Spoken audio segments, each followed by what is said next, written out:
তোমাদের যা যা সমস্যা হবে সেই সমস্যাটা আমাকে বলবে, আমি সমাধান করার চেষ্টা করব। এখন পর্যন্ত যে সমস্যা আমাকে বলা হয়েছে তার সমাধান, একটা সমাধান আমি করতে পারিনি। সেটা হচ্ছে তোমার এই যে তোমরা সম্পাদককে পত্র লিখবে, তাদের যে কোর্স তৈরি হচ্ছে, মানে অনেকগুলো কোর্স তোমাকে এখানে ঢোকাতে হবে বাংলায়, সেই কোর্সটা আমি এখনো পর্যন্ত রেডি করতে পারিনি। যেটা আমি পারিনি, কিন্তু আজকে আমি অন্ততপক্ষে একটা করে দিয়েছি। মানে একটা পুরো টপিকস, মানে 5টা কোশ্চেন হবে, সেখানে 5টা ইয়েতে আমি কোর্স কিন্তু করে দিচ্ছি। আমি আস্তে আস্তে এটাও করে দেব, দেখা যাক কি হচ্ছে। তবে এইটা আমি এখনো পর্যন্ত করতে পারিনি। সেটা যদি তোমাদেরকে প্রোভাইড করে দেওয়া হয় তাহলে কিন্তু তোমাদের পক্ষে সুবিধা হবে এবং তোমাদের এই প্রবলেমগুলো আসবে না। তাহলে অন্ততপক্ষে এটা আমাদেরকে দেখতে হবে। তাহলে ওই কোর্সটা, কোর্স মানে উদ্ধৃতি, মানে বিখ্যাত ব্যক্তির যে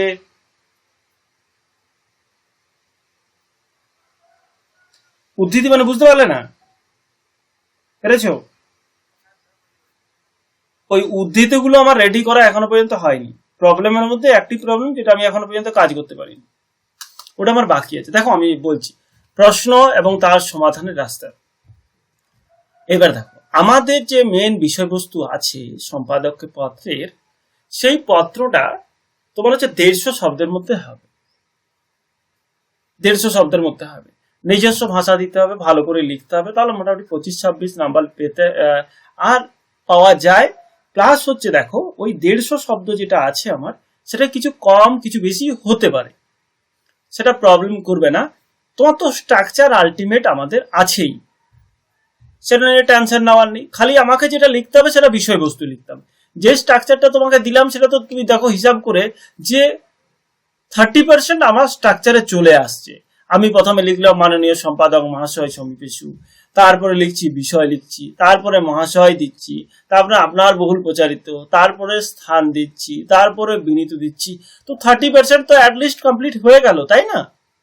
তাহলে এটাও হয়ে গেল। না, স্ট্রাকচারটা কাউন্ট হবে না, খালি আপনার বহুল প্রচারিত কিন্তু কাউন্ট হবে। ঠিক আছে? তাহলে হচ্ছে যে তোমার দেখো, তাহলে অন্তপক্ষে আমার 150 শব্দ থাকছে। তাহলে মূল বিষয়বস্তুটা আমরা কিভাবে লিখব? যদি ইনকেস ফেসে যাও, ধরো এমন কোনো অজানা হলো, তাহলে এই স্ট্রাকচারটা থাকলে তোমাদের একটা সুবিধা হবে। তুমি অন্ততপক্ষে প্রত্যেকটা জিনিসের 2টো করে লাইন যদি লিখে দাও, তাহলেই কিন্তু মোটামুটি 50% নাম্বার তুমি পেয়ে যাবে। তাই লেখা কিভাবে সাজানো যায় সেটা আমাদের কাছে ইম্পর্টেন্ট। যদি কোনো কারণে ইনকেস তুমি ফেসে যাও, এটা শুধু এটার জন্য নয়, প্রত্যেকটা টপিক্সের জন্যই আমরা কি করব, আমরা এই লেখা কিভাবে সাজানো যায় আমরা অ্যাটাচমেন্টে রাখবো। কোনো ইনকেস যদি কোনো কারণে, বুঝতে পারছো, ইনকেস যদি কোনো কারণে তোমাদের প্রবলেম আসে, তাহলে কিন্তু তোমরা বেরিয়ে যাবে এখান থেকে। আর সেটাই আমাদের স্ট্র্যাটেজি, বুঝতে পারছো, লেখা কিভাবে সাজানো যায়। দেখো প্রথমত তোমাকে ভূমিকা দিতে হবে। ভূমিকায় একটা ভালো কোর্স দিলে, উদ্ধৃতি দিলে, তারপরে লেখাটা ওর পরিপ্রেক্ষিতে লিখলে লেখা হয়ে গেল। বা তুমি এমন করতে পারো যে ভূমিকার সাথে সাথে তুমি কি করতে পারো, যে সেই বিষয়টা সংক্ষিপ্ত বর্ণনা তুমি দিয়ে দিতে পারো। এই ভূমিকা আর সংক্ষিপ্ত বর্ণনা তুমি বলতে পারো, মানে কোন একটা টপিক তোমাকে দিয়েছে, সেই টপিকটার বিষয় সার বা সংক্ষিপ্ত সার এক লাইনের মধ্যে তুমি নিয়ে আসতে পারো। সেগুলো আমরা পরে পরে দেখবো। একটা উদ্ধৃতি দিলে, বিষয়টা সংক্ষিপ্ত বর্ণনা করলে, বা ওই তোমার হচ্ছে যে উদ্ধৃতিটা তুমি দিয়েছো সেটা পরিপ্রেক্ষিতে আরো 2টো লাইন তুমি ওখানে অ্যাটাচ করলে, প্লাস হচ্ছে বিষয়টা সংক্ষিপ্ত বর্ণনা করলে, তাহলে ভূমিকা অংশটা ভালো হয়ে গেল। তাহলে সেই বিষয়ের পরবর্তী তোমার প্যারাগ্রাফে বা সেই প্যারাগ্রাফের মধ্যে তুমি কারণ, জনসমাজে প্রভাব কি আসছে, জনসমাজে প্রভাব প্রতিকার কিভাবে করা যাবে, বা ছাপানোর প্রয়োজনীয়তা, দুটো একই জিনিস, সরকারের দায়িত্ব এটা কি হতে পারে, জনগণের দায়িত্ব এখানে কি আসতে পারে, এগুলো হচ্ছে ট্রেডিশনাল বা চিরাচরি। এই লাইনগুলো একই রকম হয়, বুঝতে পারছো? তোমাদেরকে যখন 2-3টে আমি দেবো না, তাহলে তোমরা বুঝতে পারবে এগুলো মানে এই বিষয়ে অযথা প্রশ্নের দরকার নেই। আর মানে টেনশন নেওয়ার কিছু নেই। সরকারের দায়িত্ব কি, জনগণের দায়িত্ব, এগুলো হচ্ছে বেসিক পয়েন্ট, যে লাইনগুলো তোমার হচ্ছে চিরাচুরি। মানে এখানে যেমন এই টপিক্সটার উপরে অ্যাপ্লাই হবে, পরের টপিক্সটা সেমনি অ্যাপ্লাই হবে, খালি একটু চেঞ্জ হতে পারে। সেই চেঞ্জটা তোমরা করতে পারবে, টেনশন নেওয়ার কিছু নেই। ভবিষ্যতের প্রভাব, ভবিষ্যতে এর কি ইফেক্ট আসতে পারে সে বিষয়ে তুমি বলতে পারো। ঠিক আছে। আর আরেকটা জিনিস এখানে লেখা নেই, সেটা হচ্ছে ভবিষ্যৎ দিক নির্দেশনার একটা ব্যাপার আছে। আর যখন আমরা শেষ করব সেটা অবশ্যই যেন পজিটিভ হয়, সেটা আমাদেরকে দেখতে হবে যে পজিটিভ হবে শেষে, লেখাটাই যেন শেষে পজিটিভ মূলক কথা আমাদেরকে ফিনিশিং করতে হবে। কেন করতে হবে সেটা আমরা পরে আলোচনা করব, ঠিক আছে, সেই বিষয়গুলো আমরা আলোচনা করব। তাহলে লেখা কিভাবে সাজানো যেতে পারে সেই বিষয়টা আমাদেরকে দেখতে হবে। এক হচ্ছে ভূমিকা। ভূমিকা মানে হচ্ছে বিষয়ের সংক্ষিপ্ত বর্ণনা, তারপরে তুমি কারণ দিতে পারো, জনসমাজের প্রভাব দিতে পারো, প্রতিকার দিতে পারো, সরকারের দায়িত্ব দিতে পারো, জনগণের দায়িত্ব দিতে পারো, ভবিষ্যতের প্রভাব দিতে পারো, এবং একটা পজিটিভ অবশ্যই এখানে আনতে হবে। এই জিনিসটা আমাদেরকে দেখতে হবে। তাহলে লেখা কিভাবে সাজানো যায়, আমার কাছে সবচেয়ে বেশি প্রশ্ন এটাই আসে যে লেখা কিভাবে সাজাবো, আমরা লিখবো কিভাবে। তো তোমরা এইভাবেও লিখতে পারো, অসুবিধা কিছু নেই। চলো তারপরের প্রশ্ন হচ্ছে লেখার মান বাড়ানো যাবে কিভাবে, যে তুমি কিভাবে লেখার মান বাড়াবে, এটা হচ্ছে তারপরের প্রশ্ন। দেখো, তুমি একজন WBCS ক্যান্ডিডেট, তুমি এটা করতে পারো না যে মুখস্থ করা। তুমি 25টা 30টা 40টা পয়েন্ট তুমি কোনো অবস্থাতেই মুখস্থ করতে পারবে না। তাহলে তো আমি যদি তোমাকে দিয়ে দিই যে 25টা টপিকস মুখস্থ করো, তারপরে সম্পাদকের প্রতিবেদনে আরো 25টা তোমায় দেবো, সেটা তো আমি আর লিস্ট দেবো? এটা তো সম্পাদকের পত্রের জন্য তোমাকে 25টা দিচ্ছি, সম্পাদকের প্রতিবেদনের জন্য তো আমি 25টা তোমাকে দেবো, সেটারও তো একটা সাজেশন আছে, সেটাও তো একটা স্ট্র্যাটেজি আছে। এমন তো নয় যে সম্পাদকের পত্র হলে হয়ে যাবে, সেটা তো নয়। তাহলে তোমাকে বোর্ড পরীক্ষার জন্য একটা স্ট্র্যাটেজি দিতে হবে, এটার জন্য স্ট্র্যাটেজি দিতে হবে, সবের জন্য তোমাকে স্ট্র্যাটেজি বানিয়ে যেতে হবে। তাহলে প্রবলেমটা দেখো, প্রবলেমটা অনেক। তার জন্য মুখস্থ করা যাবে না। তাহলে তুমি বই নাও, স্যারের কাছে যেতে হবে কেন, পড়তে হবে কেন, তুমি নিজে নিজে করো। তোমার সুবিধা কিসের? তোমার সুবিধা হচ্ছে আমি আজ দীর্ঘত অনেক বছর ধরে বাংলার সাথে যুক্ত আছি, প্লাস হচ্ছে PCS এর সঙ্গে আমি যুক্ত আছি, বিশেষ অনেকদিন ধরে পড়াচ্ছি, আমার একটা এক্সপেরিমেন্ট আছে, আমি শুধু বাংলা পড়াচ্ছি। যত ধ্যান ধারণা, আলোচনা, সমালোচনা, তুমি বলো নেগেটিভ পজিটিভ যাই ভাবো, সব তো বাংলার সাথে আমার তুমি যদি প্রিপারেশন নাও, তুমি সেম প্রিপারেশন নেবে, কিন্তু তোমার সময় লাগবে 3 বছর। তুমি এখানে সুবিধাটা পাচ্ছ, নিজেকে স্ট্র্যাটেজি বানাতে হবে। আমি আগেই বলেছিলাম, স্ট্র্যাটেজি নিজের হবে, এখানে আমার কোনো ভূমিকা থাকবে না। আমি তোমাদেরকে চোখ খুলে দিচ্ছি, যে চোখ তোমরা বন্ধ করে রেখেছো, আমি তোমাদের চোখটা খুলে দিচ্ছি যে তুমি এই স্ট্র্যাটেজি ফলো করতে পারো, ঠিক আছে। তাহলে তুমি মুখস্থ 1 নম্বর করতে পারো না, মুখস্থ করার যুক্তি নেই। তার জন্য কি হচ্ছে, তুমি এতদিন ধরে কি পড়ছো, এতদিন ধরে তুমি যা প্রিপারেশন নিয়ে এসছো, পড়ে এসছো, সেই ছোট ছোট পয়েন্টগুলো এখানে কিন্তু আনতে হবে। ইন্ডিয়ান পলিটির উপর তোমার আনতে হবে, কনস্টিটিউশন আনতে হবে, আর্টিকেল কিছু দিলে, এবার সবচেয়ে ইম্পর্টেন্ট, সবচেয়ে বেশি ধরো fundamental right, fundamental duties, preamble থেকে তুমি কিছু আর্টিকেল তুললে, ঠিক আছে। এবার যেখানে যেখানে দেবে, যা যা হবে, কিন্তু সুটেবল হতে হবে, পারফেক্ট হতে হবে। তুমি এমন কোনো আর্টিকেল দিয়ে দিলে দেখা গেল কি বলতো, সেটা হচ্ছে তোমার মনে হলো যে দিয়ে দেওয়া দরকার। তো দিয়ে দেওয়া দরকার মানে এই নয় যে ভাববে সে কিন্তু PSC থেকে এসছে, সে কিন্তু তোমার আর্টিকেলটা ধরে নেবে অন্তত পক্ষে যে এটা যুক্তিযুক্ত হচ্ছে কিনা। তাহলে কাউকে বোকা বানানো যাবে না, তোমাকে একদম সুটেবল নিখুঁত আর্টিকেল তোমাকে এখানে দিতে হবে। পলিটির কোনো টপিক আনলে নিখুঁত এবং সুটেবল তোমাকে এখানে পারফেক্ট হতে হবে, সেই পয়েন্টে আনতে হবে। তোমাকে একটা জিনিস মাথায় রাখতে হবে, সেটা বাংলার মতো হবে, পলিটির মতো হবে। এমন কোনো কারণে হবে না যে পলিটির বিষয়ে লিখতে গিয়ে তুমি 10 নম্বরে পলিটিক্যাল নোট লিখে দিলে পলিটিক্যাল সায়েন্সে, এটা যেন না হয়, তোমাকে অবশ্যই মাথায় রাখতে হবে, হয়েছে। এবার ইন্ডিয়ান ইকোনমির কিছু টপিকস নিয়ে এলে, যেগুলো মানে তোমার হচ্ছে সবচেয়ে বেশি ইম্পর্টেন্ট, ধরো, ঠিক আছে। তুমি তো এখানে ব্যাংকিং এর পাবে না বেশি, তোমার জিডিপি নিয়ে এলে, তোমার যে পাবলিক ফাইন্যান্স নিয়ে এলে, প্লাস হচ্ছে দেখো ইকোনমি মানে কি, ইকোনমি আর ইকোনমিক্স এর ডিফারেন্স। ইকোনমি মানে হচ্ছে গভর্নমেন্ট এক্সপেন্ডিচার, যেটা তাহলে আমি এখান থেকে সবচেয়ে ভালো হচ্ছে যে গভর্নমেন্ট স্কিম আনতে পারি এবং গভর্নমেন্ট এক্সপেন্ডিচার গুলো আমি আনতে পারি, ঠিক আছে। গভর্নমেন্টের ফ্যাসিলিটিস গুলো আমি এখানে আনতে পারি। প্লাস হচ্ছে তুমি দেখবে যে,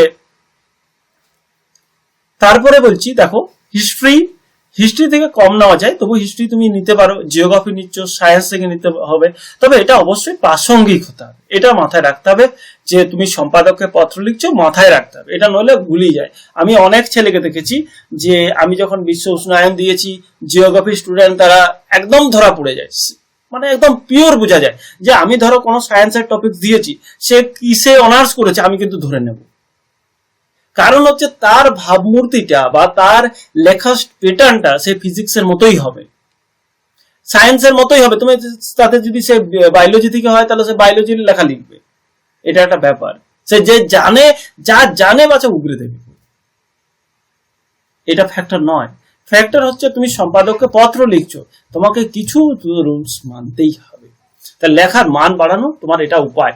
কারণ হচ্ছে তুমি এখানে এই জিনিসগুলো আমরা কিন্তু আনবো, বুঝেছো, আমরা কিন্তু আনবো, আমরা ওই মুখস্থ করতে পারবো না, এত এত নোট মুখস্থ করা সম্ভব নয়। তোমাকে প্রথম কথা হচ্ছে লেখাবো তো অনেক অনেক লেখাবো, ফাইন আছে নইলে, ঠিক আছে, তোমরা ফাইন না দিলে তো আমার হবেও না, ঠিক আছে। লেখার মান বাড়ানো পায়। তারপর পরের প্রশ্ন দেখো কি এসছে, সম্পাদককে পত্র সূচনাতে সংক্ষিপ্ত সারকে ডেফিনেশন আকারে লেখা যাবে কি না।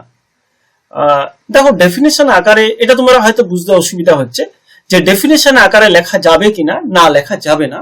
ডেফিনেশন মানে হচ্ছে কাকে বলে, সেই মানে ধরে নিতে পারো যে বিশ্ব উষ্ণায়ন কাকে বলে, সেটা তুমি ডেফিনেশন আকারে মানে হচ্ছে কাকে বলে সংজ্ঞার উত্তর লিখতে পারো কি, না লিখতে পারো না, ওইভাবে লেখা যাবে না। কিন্তু স্টাইলটা চেঞ্জ করে সংক্ষিপ্ত বর্ণনা তুমি করতে পারো, স্টাইলটা চেঞ্জ করে ছোট্ট বলতে পারো যে যেটা তোমার বিশ্ব উষ্ণায়ন কেন আর বিশ্ব উষ্ণায়ন কি, ছোট করে, কিন্তু সেটা কোনো মতেই ডেফিনেশনের অ্যান্সার হবে না। আমি বুঝাতে পারলাম, ডেফিনেশন মানে হচ্ছে সংজ্ঞা কাকে বলে, ডেফিনেশন মানে হচ্ছে কাকে বলে, বিশ্ব উষ্ণায়ন কাকে বলে, এর উত্তর তুমি লিখতে পারো না, কিন্তু বিশ্ব উষ্ণায়ন সম্পর্কে ছোট্ট বর্ণনা প্রথমে তুমি দিতে পারো, এটা হচ্ছে ডেফিনেশন এবং তার বর্ণনা হয়েছে। যদি সমস্যার কথা থাকে, পরের প্রশ্ন দেখো, এগুলো কিন্তু আমাকে প্রশ্ন করা হয়েছে, সেগুলোর কিন্তু উত্তর আমি বলছি তোমাদেরকে, এই প্রশ্নগুলো তোমরাও করবে। আমার অনেক প্রশ্ন আছে, সেই প্রশ্নগুলো আমি তোমাদেরকে একটা একটা প্রশ্ন আর একটা একটা উত্তর সেটা বলার চেষ্টা করছি। যদি সমস্যার কথা থাকে তাহলে কি হবে, দেখো যদি সমস্যার কথা থাকে বা খারাপ কথা লেখা আছে, খারাপ দিক মানে হচ্ছে নেগেটিভ দিক যেগুলো বলে, মনে করো ধরো আমি বললাম মোবাইল ফোনের খারাপ দিক, সেই বিষয়ে যদি তোমাদেরকে প্রশ্ন করো তাহলে ভালো দিক তো লেখা যাবে না, তাহলে তোমার খারাপ দিক সম্পর্কে লিখতে হবে। আর মোবাইল ফোনে যদি ভালো মন্দ বলে তাহলে দুটোই লিখতে হবে, যদি ভালো দিক বলে তাহলে ভালো দিক লিখতে হবে। যেমন করো মোবাইল ফোনের বলা আছে অনলাইন এডুকেশনের সুবিধা, অনলাইন এডুকেশনের সুবিধা, অনলাইন এডুকেশন তো সেই ইয়েগুলো দেখেছে ইঞ্জিনিয়ার গুলো, তখন তো সেই মিমস গুলো তৈরি হচ্ছে, দেখা যাচ্ছে যে তোমার হচ্ছে রাস্তা নিচে আছে, ড্রেন উপরে আছে, কে করেছে, অনলাইন এডুকেশন শিখেছে ওকে, বলছে এটা যে ইঞ্জিনিয়ারটা হয়েছে সেই ইঞ্জিনিয়ার করেছে, পড়াশোনা করেছে অনলাইন এডুকেশন, তার জন্য এটা হয়েছে। তাহলে সেটা হচ্ছে ব্যাপার। খারাপ দিক মানে তোমার হচ্ছে নেগেটিভ সাইড যেমন আছে, পজিটিভও আছে। অনলাইন এডুকেশন তোমাদের কি সুবিধা হচ্ছে দেখো, অনলাইন এডুকেশন এক হচ্ছে আমাকে, আমার সুবিধাটা আমি তোমাকে বলছি যে এক হচ্ছে আমাকে যেতে হচ্ছে না কলকাতা, আমার বাড়ি পুরুলিয়াতে, আমি পুরুলিয়া থেকে পড়াচ্ছি, মানে আমি যেখানে আছি সেখান থেকে পড়াচ্ছি, বা আমি যেখানে যুক্ত আছি সেখান থেকে আমার চলছে, এক হচ্ছে। প্লাস হচ্ছে যে আমার টাইমটা বাঁচছে, আমার কলকাতা যেতে হচ্ছে না। যদি অনলাইন না থাকতো তাহলে তো আমার কলকাতায় পড়াতে হতো। তুমি যুক্ত আছো, দার্জিলিং এর ছেলে আছে, জলপাইগুড়ির ছেলে আছে, তোমার হচ্ছে নদিয়ার ছেলে আছে, কলকাতার ছেলে আছে, বাঁকুড়া, পুরুলিয়া, সব ছেলেই তো আছে, কে নেই, সবাই আছে। তাহলে এটা থেকে একটা সুবিধা যে প্রত্যন্ত গ্রামের ছেলে, প্রত্যন্ত টাউনের ছেলে কিন্তু আমাদের এখানে যুক্ত আছে আমার সাথে, এটা সুবিধা। প্লাস হচ্ছে তোমাদের টাইম লাগছে না, তোমাকে যদি 2 ঘন্টা যেতে হতো কলকাতা নদিয়া থেকে তাহলে বুঝতে পারতে, আর 2 ঘন্টা আসতে, তাহলে এই 2 ঘন্টার ক্লাসের জন্য গোটা দিনটা তোমার চলে যেত, কেবলমাত্র সেই সময়টুকু যাচ্ছে, 2 ঘন্টা সময় যাচ্ছে, তাই না। তেমনি সুবিধা আছে, তাহলে তখন যখন তুমি বলবে যে সুবিধা বলা হচ্ছে, তখন তুমি সুবিধার কথা লিখবে, আর যখন তোমার অসুবিধার কথা লেখা বলবে তখন অসুবিধার কথা লিখবে। প্রশ্নে যা থাকবে তাই লিখতে হবে। আমরা এই বিষয়গুলো আস্তে আস্তে দেখবো, এগুলো প্রশ্ন নয়, ঠিক আছে। এবার দেখো কোন প্লেস উল্লেখ করা যাবে কিনা, এরপর উত্তর দিতে গিয়ে যতবার আমি উত্তর দিয়েছি সবাই ভ্রান্ত একটা ধারণা তৈরি করেছে, আর ভুল বুঝেছি, তাহলে প্লেস উল্লেখ করা যাবে কিনা এর উত্তর কিন্তু আমি দেব না। দিলেই এখন আমি যদি বলো যে বর্ণনা করতে, আমি তো বর্ণনা করে দেবো, করবো। শোনো তাহলে আমি বলছি, মন দিয়ে শুনবে, কিন্তু মন দিয়ে ক্লিয়ার শুনবে, তোমরা আর ভুল ভ্রান্ত ধারণা নেবে না। প্লেস হয় দুটো, এক হচ্ছে স্ট্রাকচারের প্লেস, প্লেস মানে জায়গা, স্ট্রাকচারে যেটা থাকছে সেটা একটা প্লেস থাকছে, মানে স্থান থাকছে, যেটা আমরা ক লিখছি, আর একটা প্লেস থাকছে সেটা বিষয়বস্তু প্লেস থাকছে। তাহলে বিষয়বস্তু প্লেস লেখা যাবে, স্ট্রাকচারে প্লেস লেখা যাবে না। কিন্তু অযথা প্রশ্নে যদি না থাকে তাহলে প্লেসকে আনার কোনো যুক্তি নেই, তাহলে প্লেস লেখা যাবে না। ক্লিয়ার কাট হলো, প্লেস লেখা যাবে না। যদি প্লেস বলা থাকে প্রশ্নে তবে লেখা যাবে, নইলে যাব না। আমি তাহলে বলবো না, লেখা যাবে না, সহজ কথা। ওকে, তারপরে প্রশ্ন এসছে ভাষা কি হবে। ভাষা হবে চলিত ভাষায়, কলকাতার ভাষায়, এটা তোমাদের সাথে আলোচনা করেছি। চিঠির ভাষা কেমন হবে? চিঠির ভাষা হবে প্রতিবেদনের মতো, কিন্তু না, মানে রিপোর্ট রাইটিং এর মতো ভাষা হবে না, সাহিত্যের ছোঁয়া থাকবে। হ্যাঁ, সাহিত্যের ছোঁয়া থাকবে। এবার দেখো, পত্রকার,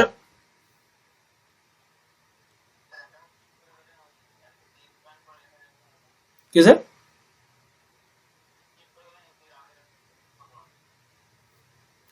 স্কিপ করলে কোনটা বলো তো? এটা? ও আচ্ছা, হ্যাঁ হ্যাঁ হ্যাঁ হ্যাঁ, ঠিক উল্লেখ করে, ভেরি গুড, বাহ, খুব সুন্দর। দেখো, মন দিয়ে শুনবে, কিন্তু এটাও একটা কনফিউশনের জায়গা। যারা একদম নতুন, একদম যারা নতুন, এটা দুটো ক্ষেত্রে অ্যাপ্লাই হয়। এক হচ্ছে প্র্যাকটিস ক্ষেত্রে, আর রাইটিং এর ক্ষেত্রে। রাইটিং এ যখন তুমি বিষয়বস্তু লিখবে তখন তোমার কিছু কিছু কোশ্চেন আসবে, যেখানে তোমাকে কারণ হিসেবে 1, 2, 3, 4, 5 করে লিখতে হতে পারে, কিন্তু ওইভাবে লেখার কোনো দরকার নেই।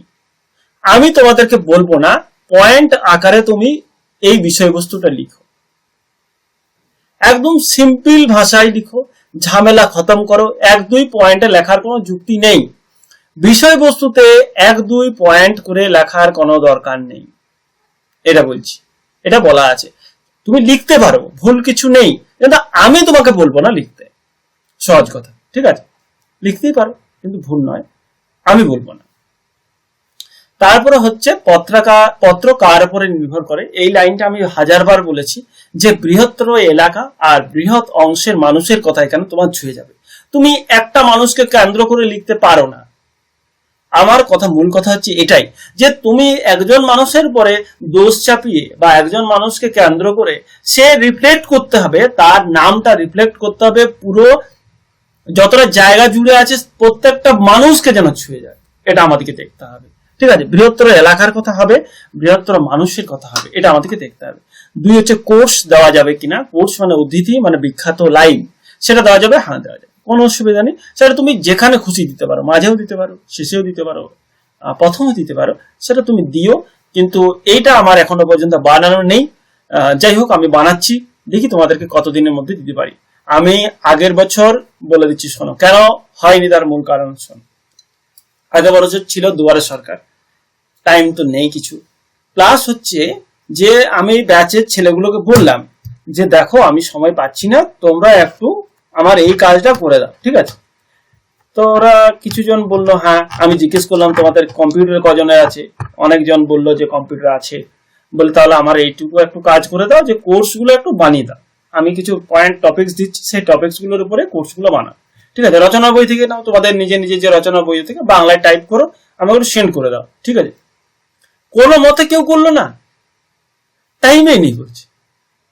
স্যার আপনি করে দিন, স্যার আপনি করে দিন, আমি কোথায় পাবো করতে এত টাইম? আমি দেখছি, আমি শুরু করেছি, ঠিক আছে, আমি চেষ্টা করছি এটা আমি করে দেওয়া, ঠিক আছে? এটা মানে একটুর কাজ নয়, যদি আমার ধরো 1 ঘন্টা লাগতো তাহলে হতো, এটা অনেকটা কাজ, বুঝতে পারছো? এটা 1 মাস লেগে যেতে পারে, কত কালেকশন করতে হবে, মোস্ট ইম্পর্টেন্ট সেটা নিতে হবে, বুঝতে পারছো? 1 মাস না লাগলো অন্তত 7 দিন তো লাগবেই, বুঝেছো? 7 দিন তো লাগবেই, সেটা হচ্ছে। হ্যাঁ বলো, হ্যাঁ হ্যাঁ শুনছি, বলো বলো।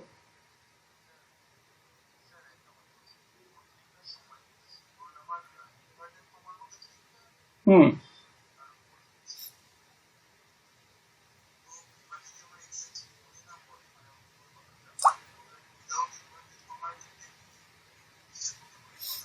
না, উম, না না না, ভুলও করতে যেও না, কোর্স দিও না, ভুলও করতে যেও না।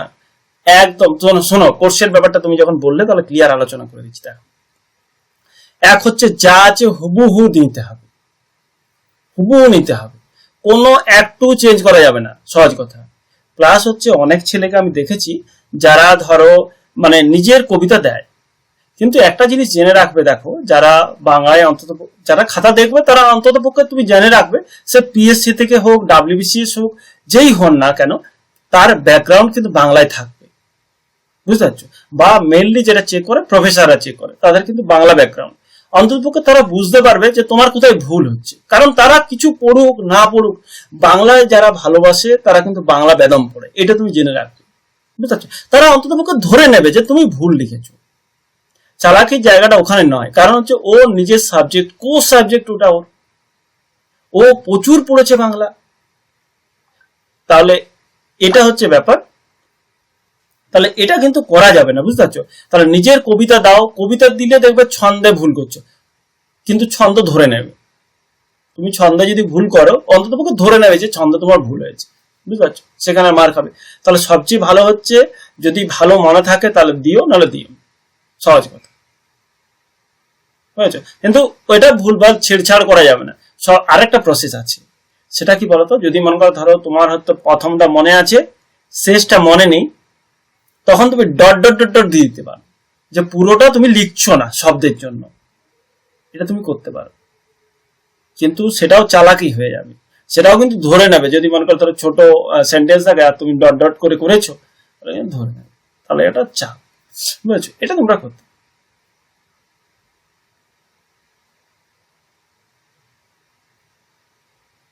কেউ কিছু বলছো? দেখো আমি শেষে কোশ্চেন নেবো, আমাকে একটু শেষ না করলে হবে না, আর সময় পাবো না, প্লিজ। এটা আর আমি কোশ্চেন নিতে পারছি না, আমি একটু দেখে নিচ্ছি। কোনো বিষয় সম্পর্কে উপকারিতা অপকারিতা বললাম, প্রশ্নে যা থাকবে এটা আমরা আলোচনা করেছিলাম, ঠিক আছে? এটা তো আলোচনা আমরা অলরেডি করেছি, যে প্রশ্নে যা থাকবে সে বিষয়ে আমরা উল্লেখ করবো, ঠিক আছে?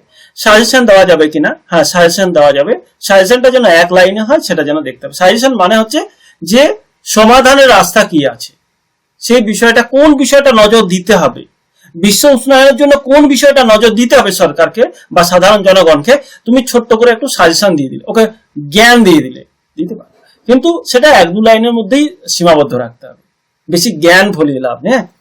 লেখার মান বাড়ার উপায় হচ্ছে, ভালো করে শুনবে, লেখার মান বাড়ার উপায় কি আছে বা লেখা কিভাবে তুমি আরো মানটা বাড়াবে, সেটা হচ্ছে যে টপিকস গুলো টাচ করতে হবে, সেটা হচ্ছে সাস্টেনেবল ডেভেলপমেন্ট, মানে হচ্ছে উন্নতি। সোশিও ইকোনমিক মানে হচ্ছে অর্থ সামাজিক। ইউনাইটেড নেশন র্যাঙ্ক যদি থাকে সেগুলো দিতে পারো।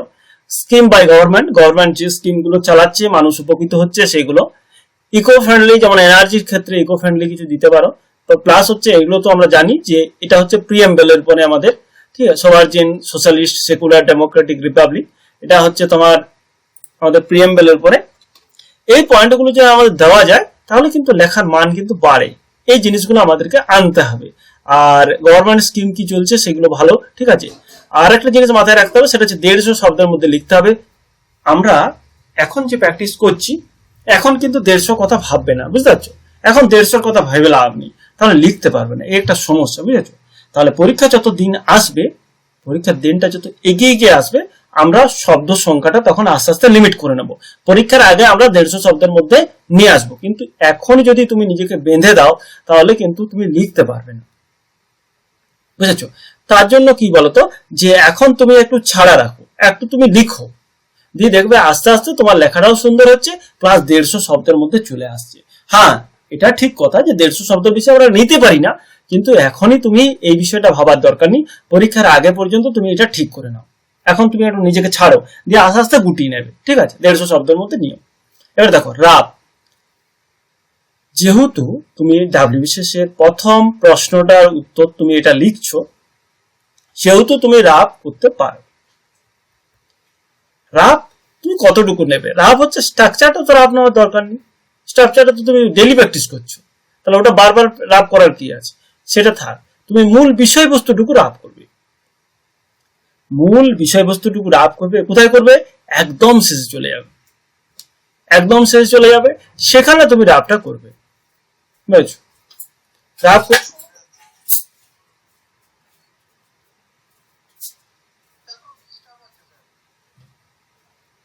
দাঁড়া,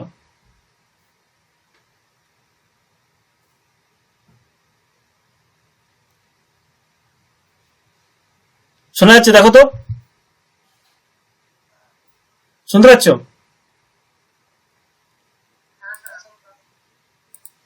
দেখো কি বললাম, যে রাব তোমার কোন অংশটা রাব নিতে হবে। এক হচ্ছে রাব নিতে হবে স্ট্রাকচার অংশটা।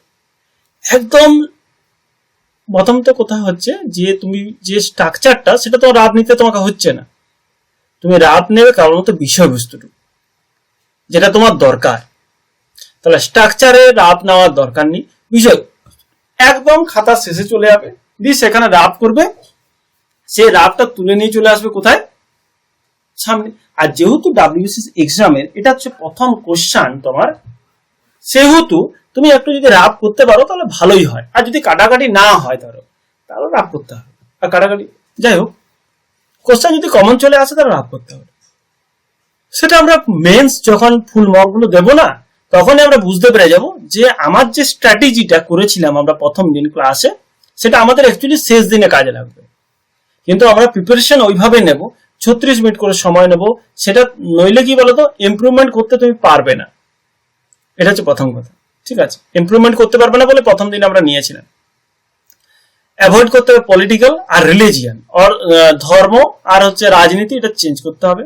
আর উপসংহারে তোমাকে রাখতে হবে সেটা পজিটিভ দৃষ্টিভঙ্গি। হতাশজনক কোনো কথাবার্তা আমাদের এখানে বলা যাবে না উপসংহারে। একদম শেষে এটা আমরা বলেছিলাম যে পজিটিভ দিক কিন্তু আমরা এখানে তুলে ধরবো, এগুলো আমরা পরে দেখবো, ঠিক আছে? যখন আমরা প্র্যাকটিস করবো আস্তে আস্তে দেখে যাবো। বেশ।